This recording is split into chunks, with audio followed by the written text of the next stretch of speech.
Buenas noches. Hemos subtitulado el programa de hoy Ser o no ser para una mejor comprensión del tema que vamos a tratar. El mundo, el tipo de vida nuestro, está basado y substanciado en el curso espacio-temporal en el que transitamos. Embebido en los acontecimientos de ese movimiento espacio-temporal, el hombre olvida sus raíces y sobre todo las raíces de su yo real. Y más que ser en el mundo, simplemente está. Y ese estar le pone a merced de lo circunstancial y lo transitorio, o sea, en manos del sufrimiento y de la muerte. Olvida lo permanente en función de la imagen cíclica y cambiante que le ofrece su ojo exterior y su mente más física.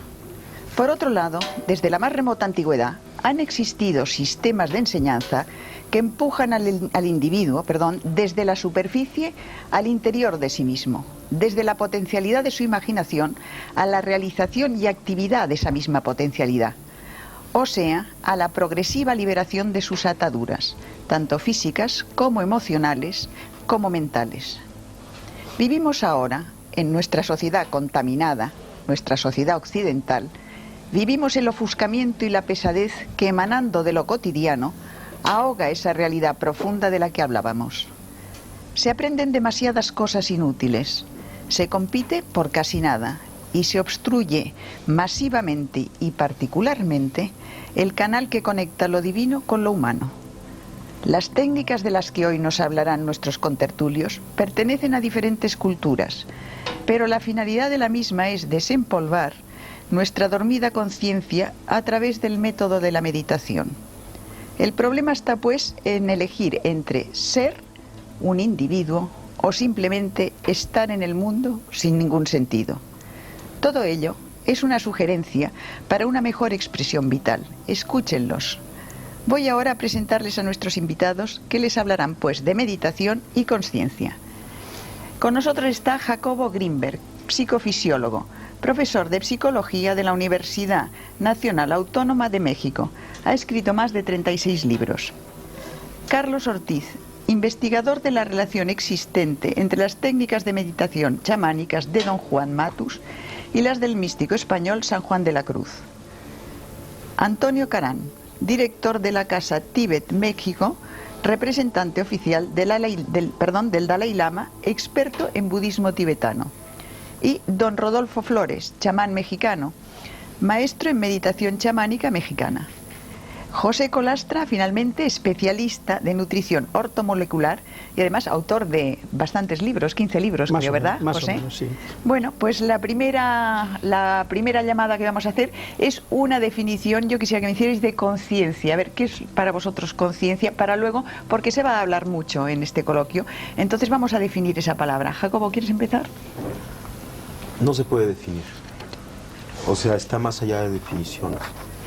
Si se pudiera definir, estaría limitada o sería algo menos que la definición. Ten en cuenta, perdóname que te interrumpa, que aquí nosotros en Europa tenemos, no sé, muy marcada, no sé si vosotros también, como definición de conciencia algo referente a la moral. Por esto quería que lo aclarases. ¿Comprendes? No, bueno, claro, que hicieras esa distinción. O sea, no, el término conciencia tiene una acepción, sí, como ética, volverse consciente de ciertas normas o las normas, pero realmente a eso no creo que nos refiramos cuando hablamos de conciencia, y es en ese otro nivel que no se puede definir. Podríamos decir que, por ejemplo, la cualidad de la experiencia es conciencia. Tú cuando ves una luz, realmente detrás o en el hecho, en la cualidad luminosa, está la conciencia. La luz no existe ni afuera ni adentro. O sea, no existe como un fenómeno físico, tal como luz. En el espacio lo que existen son una serie de ondas electromagnéticas, cambios fotónicos. Tampoco existe en la actividad cerebral como luz. Como luz, en esa cualidad perceptual, es conciencia. De la misma forma el sonido. O sea, el sonido a nivel de espacio, físicamente no existe sonido. O sea, no existe nada en el universo físico similar al sonido. Lo que llamamos sonido es una cualidad de la conciencia, tal y como la experimentamos. O sea, si tú analizas a nivel físico lo que percibimos como sonido, pues es un conjunto de cambios vibracionales de moléculas de aire, pero no hay sonido ahí, como tampoco existe sonido a nivel físico, fisiológico. O sea, si tú penetras al cerebro y tratas de encontrar el sonido ahí, tampoco existe. Entonces es también una cualidad de la conciencia. De tal forma que la conciencia podría, en este nivel, no de normas éticas, ¿no?, conceptualizarse como lo que está por detrás de cualquier acto perceptual, lo que sostiene la cualidad misma de la experiencia. Esto podría ser. Y existen muchos niveles de la conciencia. He mencionado dos. Digamos, la cualidad perceptual visual, la cualidad sonora, son dos niveles de conciencia, pero existen muchísimos otros niveles de conciencia y todos tienen en común el pertenecer a ese algo que está por debajo de todo, pero no se puede definir. Yo quisiera a partir de ahora que todos interviniesen en el momento que quisiesen sin esperar que yo diese entrada, porque esto es una conversación entre amigos y que cada uno aporte lo que le parezca más conveniente. ¿Seguimos la ronda? Bueno, yo sí creo que Jacobo maneja un concepto muy profundo y muy amplio de la conciencia, ¿verdad? En realidad a mí me ha fascinado el concepto de la conciencia como un factor común que puede definir la evolución, ¿verdad? Porque ahora ya sabemos cómo poder definir la evolución. Se habla ya de la evolución de la conciencia. ¿Qué es lo que evoluciona la conciencia, ¿no? Claro, en los términos más simples, pues la conciencia es una forma de percibir la realidad. Entonces yo percibo la realidad de una forma y después evoluciono mi conciencia y voy a percibirla de otra manera, así de simple. Pero ese es un aspecto de la conciencia abarca todo, ¿no? Efectivamente. Es algo muy amplio, pero sí hay, para definir esa evolución, se hablan de grados de conciencia, van incrementándose los grados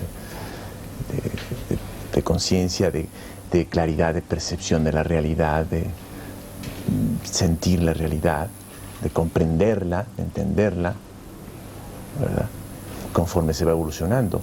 Y es algo tan sencillo como decir, bueno, en la infancia nosotros teníamos un nivel de conciencia, ¿no? En la juventud hay otro nivel de conciencia y en la edad adulta hay otro nivel de conciencia. ¿Hay alguien adulto? Una pregunta. Porque creo que debe ser muy difícil llegar a la edad adulta, ¿eh? No lo digo con sorna, ¿eh? Sí. No, la madurez, una persona plenamente madura, sí, digamos que sería una persona en un máximo grado de conciencia. Se puede definir así, ¿verdad? Desde el punto de vista budista también esto presenta un problema, en el sentido de que la evolución de la conciencia no tiene fin y no tiene principio. Es un continuum de procesos de percepción como chispas en la realidad que se van gestando momento a momento ad infinitum. Y en ese sentido, en la pregunta que usted hacía con relación a ¿hay alguna vez, en algún momento se es maduro?, es una pregunta que se hace mucho dentro de la tradición budista con referencia al estado último desde nuestro punto de vista de evolución humana, que es la budeidad, ¿no? Y se dice entonces si la budeidad es ese estado adulto, ese estado en donde se llega a esta maximización de la capacidad correcta de percibir la realidad. Y los budistas, los textos clásicos tibetanos y la tradición oral tibetana, dice que no, que este proceso de budeidad, en el momento en que se lleva a esta completa y pura estado de unificación perceptual, es solamente el principio de otro nuevo proceso. Y cuando se termine ese nuevo proceso, también ese estado de finiquitación de ese proceso, ¿no?, es el principio de otro, ad infinitum. Entonces, cuando hablamos de conciencia, hablamos de un proceso tremendamente complejo y, como bien decía Jacobo, muy difícil de definir, porque depende de a qué nos refiramos con conciencia. La conciencia, por ejemplo, desde el punto de vista tibetano, puede llamarse la conciencia intelectual, por ejemplo, que tiene que ver con todos estos procesos lógicos de raciocinio matemático que todos tenemos y que aprendemos a realizar a través de nuestra experiencia de vida, ¿no? y que tienen por propósito fundamental desglosar la realidad, categorizarla y hacerla familiar. Este es un tipo de conciencia, no la última, solamente un proceso de conocimiento. Pero hay un tipo de conciencia mucho más profundo, a la cual los tibetanos llaman yeshe. Y este tipo de conciencia la definen con una sola palabra: luminosidad. Y no es que sea una bola de humo luminosa que tengamos en algún lugar del cerebro y brille, sino es simplemente la capacidad de iluminar, en otras palabras, de hacer presente y de hacer parte de, un poco lo que definíamos como simplemente el conocimiento en sí, el darse cuenta. Y de hecho conciencia se puede traducir como este darse cuenta. Pero aquí volvemos a otro problema: ¿quién se da cuenta? ¿No? Entonces este es un problema que se trata mucho dentro de la tradición budista. No hay un punto central que se dé cuenta. Es un proceso unificado, pero muy complejo de definir también. Don Rodolfo, ¿cómo lo ve desde su punto de vista? Desde nuestro punto de vista chamánico, sin niveles académicos ni nada, lo vemos de la forma más sencilla. El despertar de la conciencia es encontrarse a sí mismo, y dentro de ese encuentro en sí mismo encontrar la luminosidad en el amor y en compartirlo hacia los demás por medio de la manifestación del espíritu, a través de el bien por el bien mismo. Es como nosotros lo concebimos, nada más. Colastra. Bueno, es una pregunta bastante... Hemos hecho la primera ronda. Sí, es una pregunta un poco difícil porque tiene dos lecturas: el nivel humano y la posibilidad de que conciencia se pueda describir desde otro nivel. Desde el punto de vista del nivel humano, pienso que el doctor Grimper tiene muchísima razón, porque el término conciencia es muy difícil de definir si lo limitamos exclusivamente a nuestro enfoque, a nuestro nivel.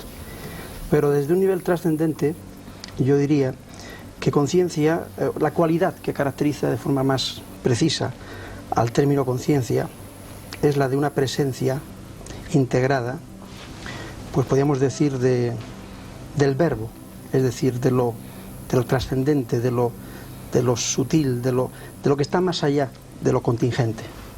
Una presencia.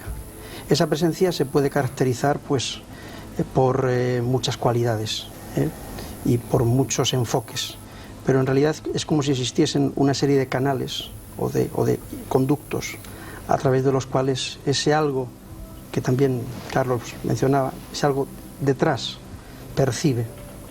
La naturaleza de ese algo es la que los místicos han tratado de averiguar y han tratado de conectar, y eso les ha producido pues una serie de fenómenos que hemos llamado pues aparentemente milagrosos, pero creo que es una presencia integrada. Vamos a ver, me gustaría que cada uno de vosotros nos contaseis los sistemas que habéis aprendido o que practicáis para ese desarrollo de la conciencia, la metodología un poco, para que la gente sepa que hay diversos caminos y que incluso cada uno pueda escoger, digamos, que la sugerencia que vosotros lanzáis. ¿Quieres hablar tú, Jacobo? ¿Cómo no? Bueno, yo la técnica de meditación que más me gusta es la observación, porque el observador puede observarlo todo. O sea, todo el conjunto de cambios que ocurren, todas las modificaciones, todos los pues la infinita variedad de experiencias, todas ellas se pueden observar, y por lo tanto el observador es el que unifica. De tal forma que cuando tú aprendes a observar y cuando tú observas cualquiera de estos cambios desde esa referencia, el hecho mismo de poderlos observar te empieza a integrar. Por ejemplo, uno puede sentirse muy confuso o muy nervioso, ¿no?, en cierto momento. Bueno, uno, si recordara que puede observar el estado de confusión, el mismo instante en el que uno observa la confusión, se coloca en el punto de integración fuera de la confusión. Porque ¿quién es el que observa la confusión? Pues no puede ser nadie dentro de la confusión. Por lo tanto, en ese momento uno recuerda que la naturaleza propia está más allá de esa confusión. Esto no quiere decir que la confusión no exista o que no esté ocurriendo. está ocurriendo, es un fenómeno que está aconteciendo, pero el observador se encuentra siempre un paso adelante, por así decirlo, de toda la experiencia que está aconteciendo. O sea, de la no identificación con la circunstancia. Yo creo que es un poco más complejo que la no identificación, porque en cierto momento uno se da cuenta que todo lo que sucede es parte de la identidad. Esto es, parecería como que hay un proceso intermedio de no identificación, en donde la observación es para mí la técnica más extraordinaria, porque digamos es como la evidencia fehaciente, clara, de que siempre en nosotros existe algo trascendente, sin ideología. O sea, no necesitas acudir a ninguna ideología, sino que está allí siempre, todo lo puedes observar. Y siempre hay algo que está observando con quien te puedes conectar. Y aquí lo pongo entre comillas semánticas, esto de con quien te puedes conectar. El simple hecho es que lo puedes observar y el observador se coloca fuera del evento. Pero después de integrar todos los eventos, o sea, cuando acompañas tu vida cotidiana de la observación, empieza a suceder algo, empiezas como a encontrarte contigo mismo. Es una técnica, es una herramienta simplemente que te ayuda a unificar, porque por definición el observador es lo que unifica. Entonces, utilizando la observación, incrementas la posibilidad de unificación en ti mismo. Y llega un momento en que simplemente te conectas con la realidad, estás en la realidad. Y en ese momento, toda la discusión acerca de identificación o no identificación ya no existe. Estás más allá de identidades o no identidades. Pero tuviste que pasar por un periodo intermedio de desidentificación a través de la observación para llegar después a algo que es dificilísimo definir, lo que es ese contacto con la realidad. Porque ahí ya no hay ni afuera ni adentro, ni siquiera hay observador, ni observado, no hay observador ni observado. Simplemente eres tú mismo. Y todo lo que acontece, acontece. O sea, acontece. Y no importa, todo es igualmente importante. Sí, a mí me gustaría apoyar lo de Jacobo, pero dando la interpretación simbólica que da San Juan de la Cruz al respecto, que es muy claro. En su famoso poema de la Noche Oscura, habla que el alma sale de sí misma, ¿no? En la oscuridad de la noche, ¿no? Cuando ya la casa está quieta, sosegada, en silencio, ¿no? Es un simbolismo clarísimo de la idea del observador. Por eso es tan importante saber que cuando se está observando a uno mismo, ¿verdad? Está uno en el nivel del alma, hablando del cristianismo, ¿no? En el caso de don Juan Matus, hay esa percepción dividida. Y cuando uno está observándose, ¿verdad? Está uno en una especie de percepción dual, y en uno de los niveles de esa percepción está uno en lo que llama el conocimiento silencioso, o sea, en el nivel del espíritu, ¿no? Y en el otro está en el nivel de la razón, ¿no?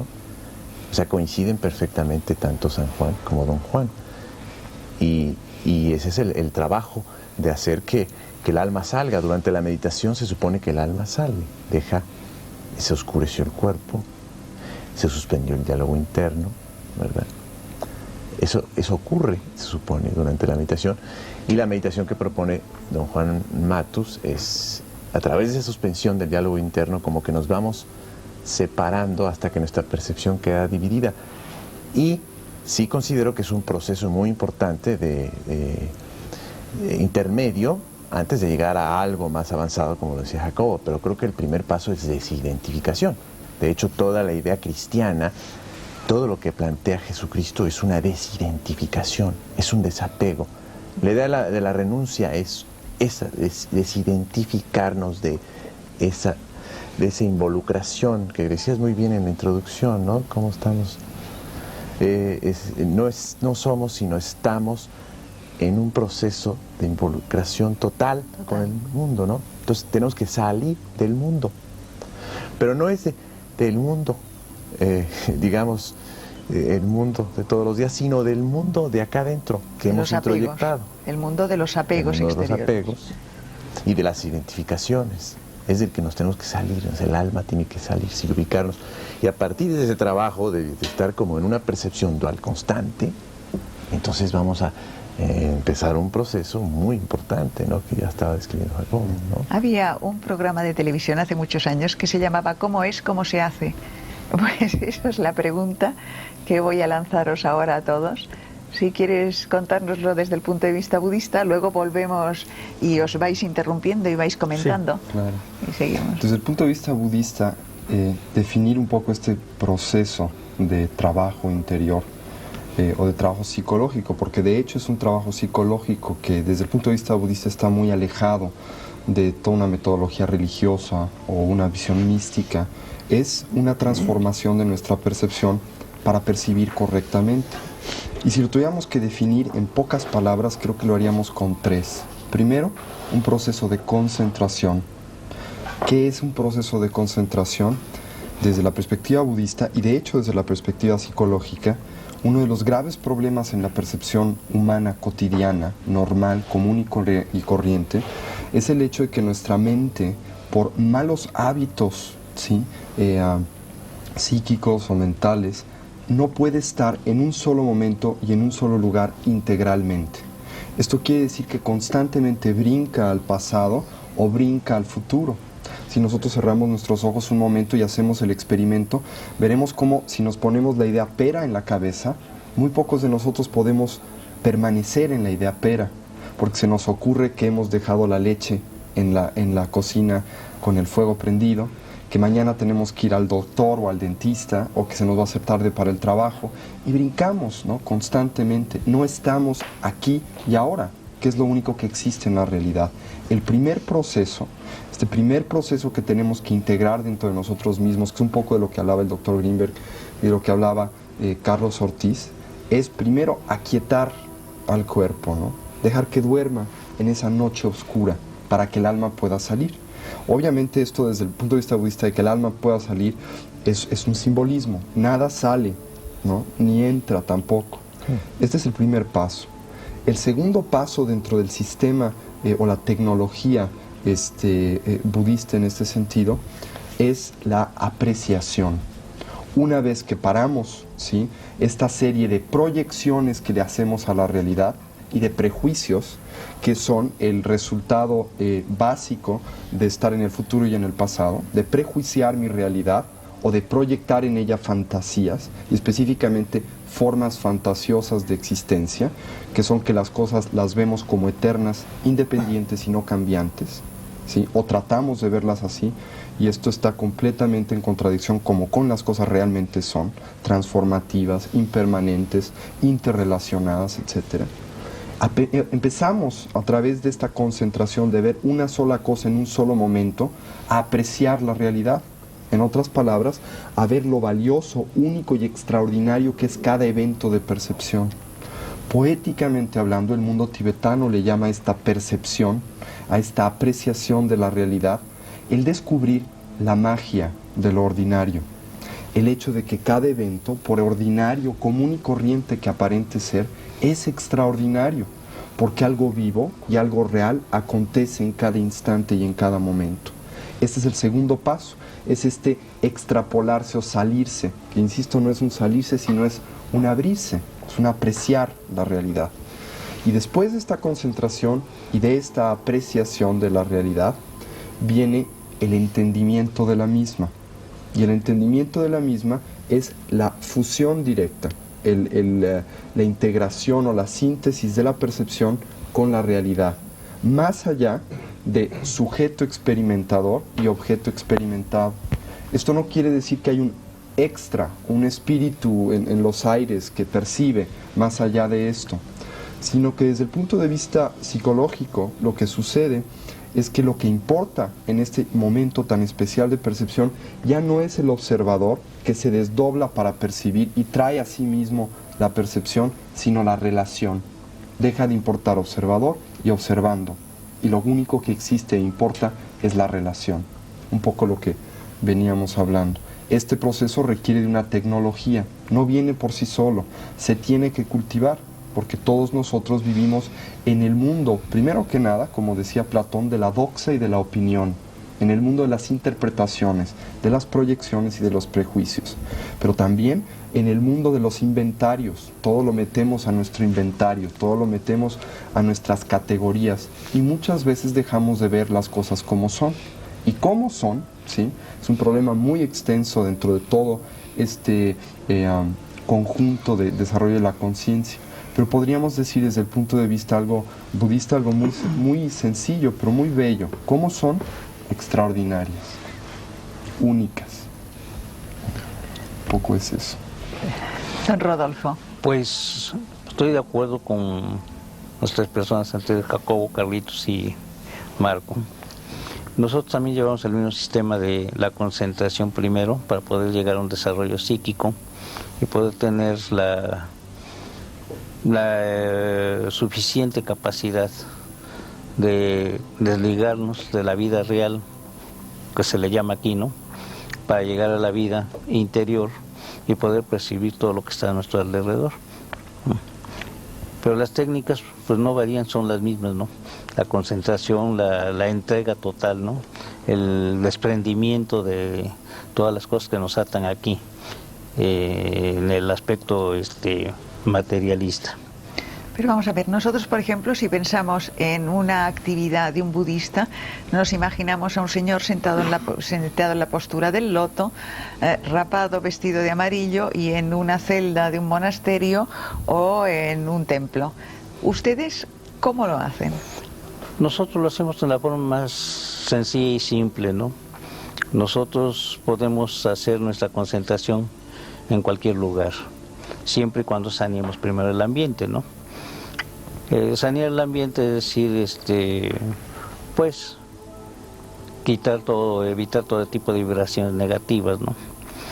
Pero lo único que tenemos que hacer es sentarnos, concentrarnos y recibir esa energía que nos da la capacidad de la percepción o del acecho, como decía aquí Jacobo, ¿no?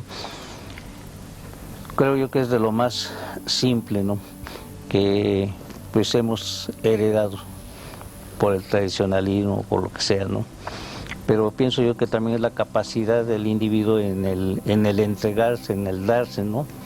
Para poder recibir eso.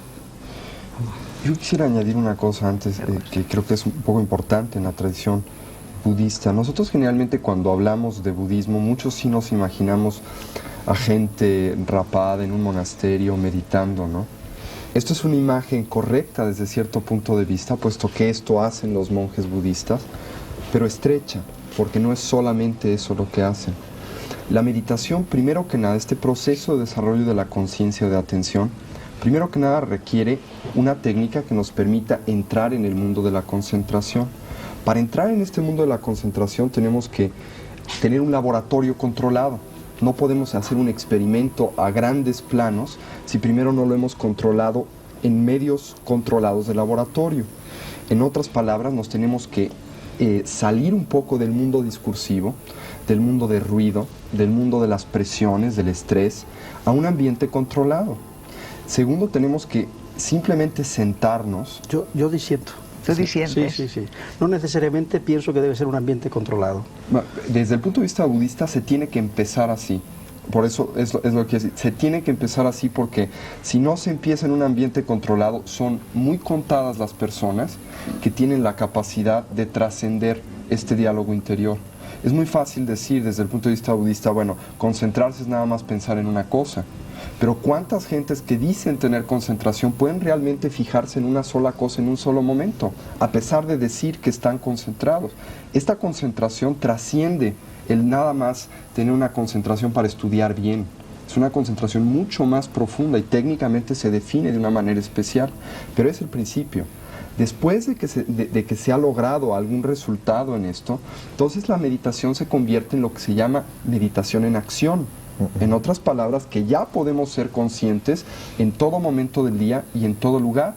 nos podemos dejar crecer el pelo, podemos salir del monasterio, ¿sí? Y estar consciente hasta de que la mosca vuela, pero Perdona, primero tenemos que empezar. Déjame que Sí. le tú estás diciendo que para empezar esas técnicas hay que retirarse del mundo, o se pueden hacer esas técnicas en medio de la Plaza Roja de Moscú, quiero decir. Para empezar estas técnicas, uno se tiene que retirar de su diálogo interior, Pero no del mundo. no necesariamente. Pero lo más momentáneamente. sencillo, lo más sencillo, lo más útil es hacerlo, ¿no? Si estamos en medio de la Plaza Roja y somos guardias y nos están dando órdenes, es muy difícil que tengamos el tiempo, la conciencia de hacerlo. No imposible, y hay técnicas para hacerlo dentro del budismo, pero es difícil. El budismo es un sistema tremendamente realista. Entonces dice, ¿no? Es muy fácil andar en bicicleta, pero si ustedes no primero aprenden con 2 rueditas, luego le quitan otra y luego el padre lleva la bicicleta, pues sí, habrá alguien que pueda andar a la primera, pero será el 1%. Sin embargo, hay muchas más vías aparte del budismo. Sí, La vía chamánica es una de ellas, ¿no? La que tú Y otras vías, ¿no? crees. Yo creo que la conciencia es una paradoja. Es una paradoja verdaderamente iluminadora, porque el observar la realidad y ser consciente al mismo tiempo de los propios procesos internos puede llegar a clarificarnos el horizonte.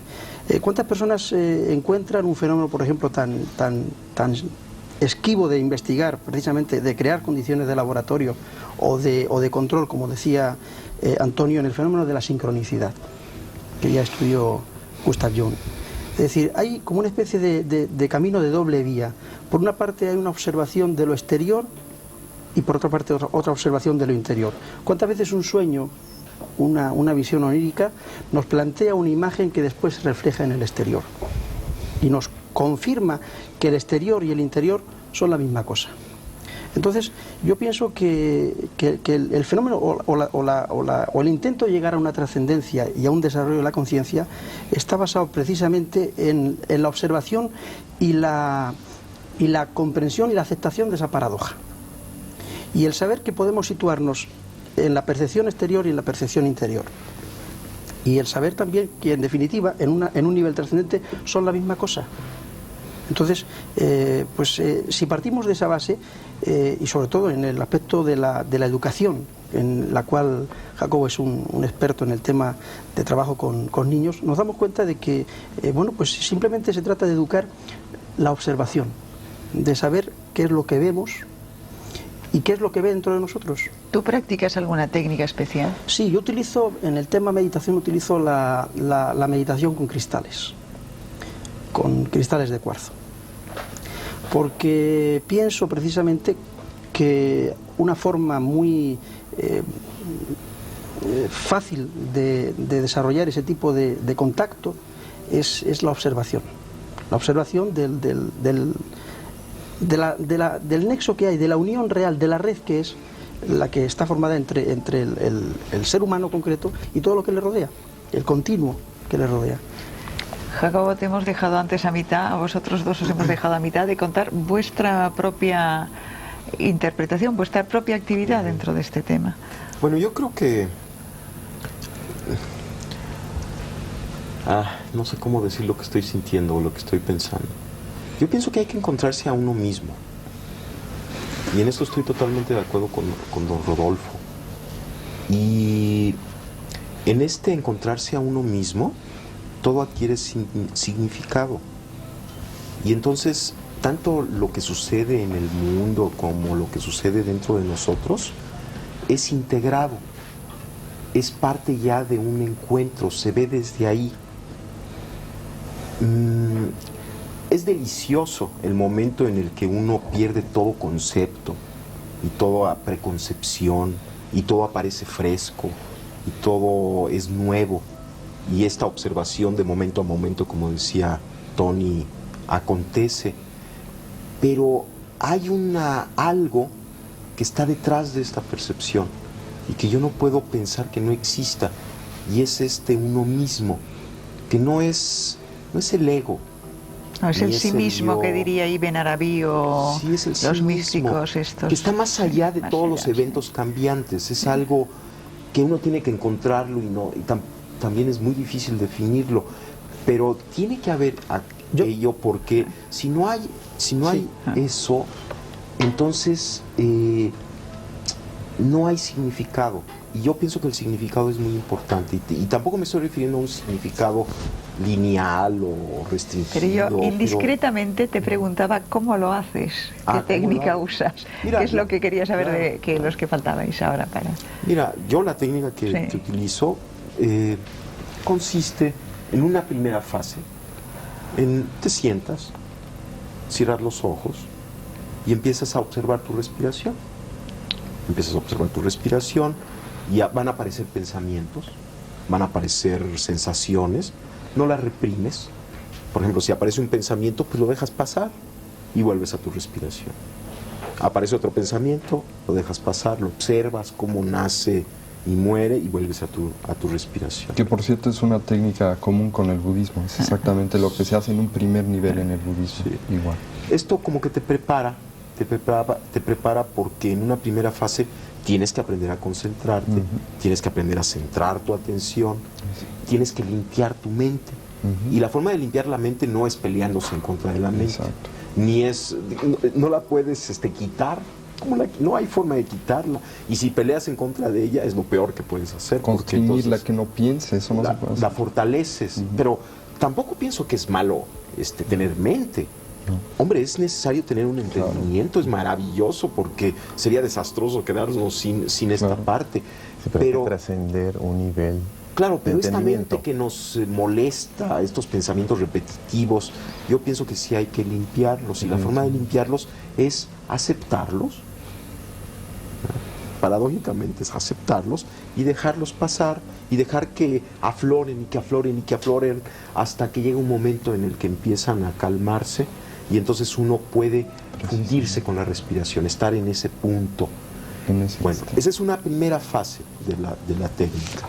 Una segunda fase consiste en empezar, por ejemplo, a observar tus pensamientos, tu cuerpo, tus sensaciones, unificar tu cuerpo, recorrer tu cuerpo, observar parte por parte, ir sintiendo, aceptando, sin pelearte en contra de tu cuerpo, sin juzgarlo, sin analizarlo, sino simplemente, por ejemplo, después de que estás en esta respiración ya concentrada, empiezas a sentir la parte alta de tu cabeza, las sensaciones táctiles, las sensaciones de la superficie. Después empiezas a sentir cada parte de tu cuerpo, vas como bañándolo, recorriéndolo poco a poco, hasta que llega un momento en que puedes observar tu cuerpo como una unidad. Es como recuperar tu imagen corporal. Entonces observas tu cuerpo, estás de testigo de tu cuerpo al mismo tiempo que sintiéndolo. Cuando logras hacer esto, el budismo, porque es una técnica budista, se llama Vipassana, es una forma muy extraordinaria de curarse, de limpiarse, además de colocarse en el punto de observación en donde puedes percibir todo tu cuerpo como una unidad. Estás aceptando todo lo que sucede ahí, pero estás en una posición trascendente con respecto al mismo. Exactamente. El siguiente paso es empezar, en la técnica que yo practico, es empezar a activar una percepción simultánea, de tal forma que percibes todo tu cuerpo, con todas sus sensaciones corporales, y simultáneamente tu respiración. Exactamente. El siguiente paso implica, por ejemplo, poner atención a tus pensamientos. Entonces, percibes tus pensamientos, qué pensamientos hay, qué relaciones hay entre un pensamiento y otro, qué redes de pensamientos acontecen, y las percibes con la misma actitud que percibiste tu respiración y tu cuerpo, sin juicios, sin análisis, aceptando todos los pensamientos que acontezcan, pero colocándote de testigo de los mismos. Estás al mismo tiempo sintiendo, viviendo tus pensamientos, pero en el punto de trascendencia con respecto a ellos. La siguiente fase implica observar simultáneamente tu cuerpo, tu respiración y todos tus procesos mentales. Una observación simultánea. Bueno, una vez que acabas esto, que puedes realizar esta observación simultánea, empiezas a poner atención a tus emociones. ¿Qué cambios emocionales hay? cuáles son los tonos emocionales, la luminosidad emocional, las cualidades de la emoción, y observas tus emociones con la misma actitud con la que observaste tus pensamientos, tu cuerpo y tu respiración. Cuando logras esta observación de tus emociones, observa simultáneamente tu respiración, tu cuerpo, tus pensamientos y tus emociones. Después empiezas a observar de la misma forma tus imágenes internas, hasta que logras una percepción, una observación, igual que como observaste el otro, sin juicio, sin análisis de tus imágenes internas, y haces simultánea la observación de tu respiración, tu cuerpo, tus pensamientos, tus emociones y tus imágenes internas. Pero el siguiente paso consiste en observar los sonidos del medio ambiente y observarlos de la misma forma en la que observaste tus pensamientos, tus emociones, tu cuerpo, y hacer una observación simultánea de medio ambiente, cuerpo, emociones, pensamientos, etc. Después, observar el mundo visual. Llega un momento en que cuando puedes hacer una observación simultánea de todos los componentes de tu experiencia, sucede algo extrañísimo. Hay una especie de umbral que se atraviesa y te conectas contigo mismo. Pero ¿quién es el ti mismo con quien te conectas? No se puede describir, porque está unificando todo aquello. De alguna manera, la técnica de incorporar observación a la observación y de hacerla simultánea te hace llegar a un umbral en donde todas las concepciones que tenías de ti mismo desaparecen y te conectas con algo que está más allá de esas concepciones, pero mucho más cerca de ti mismo que nunca antes. Y te das cuenta además que ese ti mismo es inseparable de la totalidad. ¿Y qué es la totalidad? Todo eso son condiciones de laboratorio, condiciones de control. Yo voy más allá, que son válidas y perfectamente útiles, pero yo voy más allá. Es que la conciencia se puede buscar también en la observación diaria de cualquier evento que a nosotros nos sucede. Pero perdón, es exactamente lo mismo. Sí. Bueno, en el sí. momento en que logras la observación del mundo visual, del mundo auditivo, de tu cuerpo, entonces, estás puedes en integrar. cualquier lugar, en cualquier situación, y estás observándolo desde el mismo punto de referencia. consciente. Lo único que se dice es que si no hay un proceso previo de capacidad de atender, entonces en lugar de atender, en lugar de observar, nos estamos yendo con las cosas. Un poco lo que decía Jacobo para profundizar nada más una cosita. Yo diría que más bien de lo que se trata es de trabajar sobre el tema educativo, Sí, porque claro. me parece que el niño tiene la frescura suficiente, la capacidad suficiente en un sistema educativo idóneo para ver todo esto como una cosa totalmente natural. De acuerdo. La forma en la que el niño percibe la realidad es totalmente instantánea y directa. Entonces estamos hablando y estamos dando la sensación o la imagen de que necesitamos este proceso. Y posiblemente lo que necesitemos no es este proceso, sino no degradar una capacidad natural que tenemos desde que llegamos al mundo y que podemos ir ampliando progresivamente. Pero es otro tema. Esto depende. Perdona que diga, pero como este programa lo hacemos para personas que deben estar hechas una ruina, entonces casi mejor Pero es que no hablemos de damos la niños. impresión de que necesitamos Para adultos, digamos, mejorarnos. estábamos contando un Eso poco es. la historia. Me Claro. perdonáis, pero Carlos Ortiz no ha dicho Me su gustaría parte mucho en este tema. continuar con el simbolismo, ¿no?, de San Juan de la Cruz. Es importante aclarar que en ese proceso de separación estamos hablando de todo, del desapego, de la desidentificación. Para poder observar está uno desapegándose, salir de uno mismo, ¿no? Dice San Juan de la Cruz en su poema. Para eso hay que hacer la noche oscura del sentido, es decir, de los sentidos, de las emociones Que tranquiliza. que se da en la meditación. O se puede dar instantánea, porque hay que hablar de la meditación momentánea e instantánea, vamos a decirlo así, ¿no? Se tiene que dar la noche oscura del entendimiento, o sea, se ve la realidad sin juicio, y ahí se entra la percepción directa. Ahí está. Por eso hay que hablar de ese tipo diferente de meditación, pero que hay que entrenarla en el laboratorio, como dices, en la meditación de sentado, ¿verdad? Y se da la noche oscura de la memoria, o sea, de ubicarse en el aquí y el ahora, olvidarse del pasado y olvidarse del futuro, así tiene que ser, ¿no? Y también la noche oscura de la voluntad, en cuanto a esa suspensión momentánea de esa voluntad reactiva, ¿verdad? se suspende de pronto, por un momento. Entonces, ya nos ubicamos en dos tipos de meditación, una que es de sentados, ¿verdad?, donde se nos va a facilitar ese entrenamiento de ¿qué? De hacer noche oscura, de todo nuestro cuerpo y mente, para podernos salir, es decir, desapegarnos. Con ese entrenamiento ya podemos ir a la realidad, con los ojos abiertos, ¿verdad?, y estar practicando esa observación de silenciarnos, ¿no?, instantáneamente, y ver el mundo, ¿no? Ahora, don Rodolfo, yo quería preguntarle, ¿tiene usted más facilidad que la gente que estamos educados en esta vorágine occidental e intelectual, digamos, que el resto? Usted y personas como usted. Bueno, en el aspecto de la meditación no lo hacemos nosotros tan complicado ni nada, ¿no? Es una forma sencilla y natural. Perdone, pero es que a lo mejor usted no lo necesita. Es que hay un fin el que sigue el chamán, desde un principio, ¿no? El chamán piensa en el aspecto de nosotros, ¿por qué quiero ser chamán? ¿Por qué quiero conocer esto? ¿Para qué lo quiero? ¿Para qué lo necesito, no?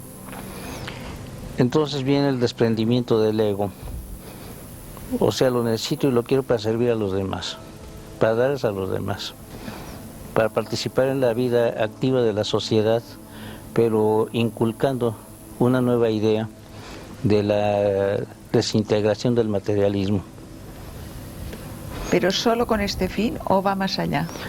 El fin también de llegar a la evolución, el fin de alcanzar mayores niveles de conciencia, el acercamiento, por decirlo, a Dios, ¿no?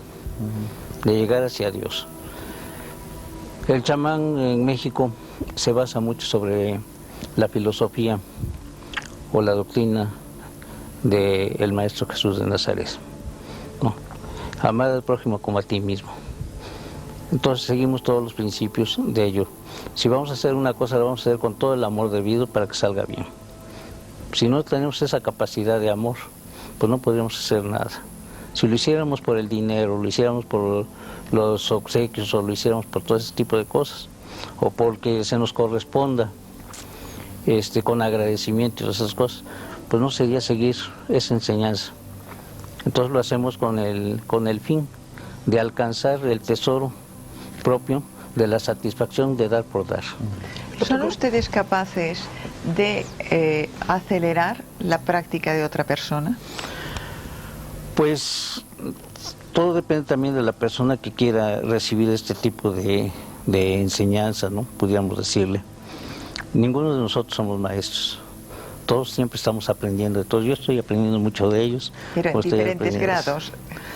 Pues digo, yo me considero siempre un discípulo de todos mis amigos, de todas las personas con las que trato. Él ha tocado un tema importantísimo que no podemos soslayar, es el tema del amor.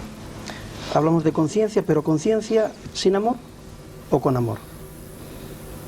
Es que si no hay amor, si nos limitamos solamente a definir la conciencia como una cualidad perceptual o como una cualidad de testimonio, atestiguadora, estamos dejando atrás o estamos olvidándonos de algo que es fundamental. Es que la verdadera conciencia requiere amor.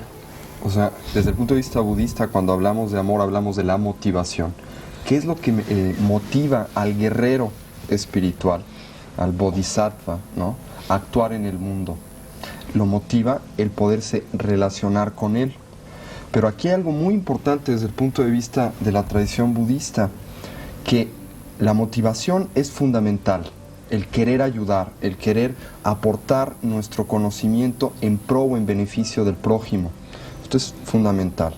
Pero otro de los temas muy, muy importantes que tenemos que tocar es que no es suficiente el querer ayudar, hay que saber ayudar, porque si no, lo único que vamos a hacer es contribuir con nuestro caos personal al mundo.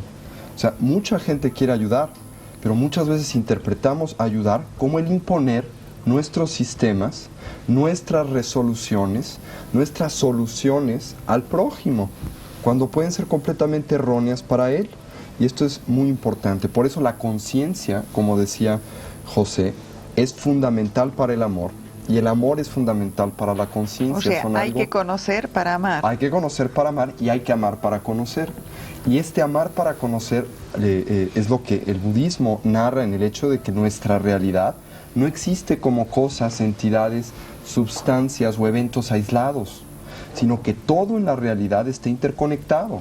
Esto es obvio, no es descubrir el hilo negro. Es el hecho de que si estamos aquí es porque hay unas cámaras, unos operadores de las cámaras, hay un auditorio, está usted que conduce el programa, en fin, hay miles de causas y circunstancias que hacen posible el hecho de que las personas que nos están viendo nos puedan ver. Entonces, lo que yo hago en este estudio afecta a millones de personas, pero al mismo tiempo lo que ellos piensan de este programa afecta a este programa, ¿no? Entonces, mi motivación tiene que ser poder ayudarlos a ellos. ¿Cómo? Agradándoles para que el programa pueda existir, ¿no? En otras palabras, este conocimiento de cómo existen las cosas, esta sabiduría, esta conciencia, que es esta interrelación, me brinda amor, porque obviamente cuando me doy cuenta que todo está interpenetrado, que todo se interrelaciona, me tiene que interesar todo, porque si no me interesa todo, tampoco me puede interesar yo. Es un poco lo que el Dalai Lama dice que es el egoísmo educado o el egoísmo sabio, a diferencia del egoísmo estúpido. Es el quererme ayudar sabiendo que para poderme realmente ayudar tengo que ayudar a todo lo demás.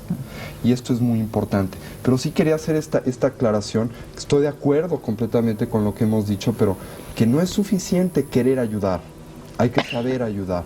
Porque si no, se corre muchas veces el peligro de, a la manera, por ejemplo, medio oriental, de querer imponer al infiel lo que está bien, porque esto lo va a liberar, ¿no? Y entonces pues vamos a matar a todo mundo, etcétera. El problema que acabas de nombrar no es tanto de una imposición, sino de un desconocimiento de su propia ley, que no es lo mismo. ¿Eh? Yo quisiera decir algo. Yo me refería a un umbral. En esta observación simultánea tiene toda una base o explicación fisiológica este umbral, y es algo muy espectacular el llegar a él, porque cuando se llega a él hay un cambio en el sentido de que ya no se quiere, y aquí un poquito difiero de lo que acaban de decir mis compañeros, ya no se quiere ayudar o no ayudar, ya no se acompaña la conciencia del amor, sino que se vuelve lo mismo. Pero esto ya es un paso muy evolucionado. No hay ni conciencia ni amor, simplemente hay esta realidad. El ser. Pero aquí ya y hablas es de- todo amoroso, Sí. no tiene una Sí. cualidad de amor añadida, sino que es lo mismo. Pero ahí estás hablando ya de la iluminación en sí. Antes de la iluminación, para partir y poder llegar a este proceso, tiene que haber la conciencia de amor. Yo creo que nos O sea, hemos dejado, perdóname, a Carlos Ortiz, que no nos ha acabado de contar exactamente cuál era su técnica y su método, que eso sí también más nos o menos le he interesa. dicho. En pocas palabras, la noche oscura de San Juan de la Cruz, la noche activa, ¿verdad? La noche activa, es el suspender el diálogo interno. Simplemente. Simplemente suspender el diálogo interno, suspensión de procesos intelectuales, incluso emocionales, ¿no? Y si suspendemos el diálogo interno, digamos como que nos vamos separando, vamos a tratar de explicarlo, ¿no? En cualquier sitio, en cualquier momento, De todo. o se necesita un lugar específico, como decía antes Tony. El hacerlo en un lugar específico va a reforzar esa posibilidad. Pero hay que comprender que lo importante es ya sacarlo a la acción, ¿no? A veces se olvida eso.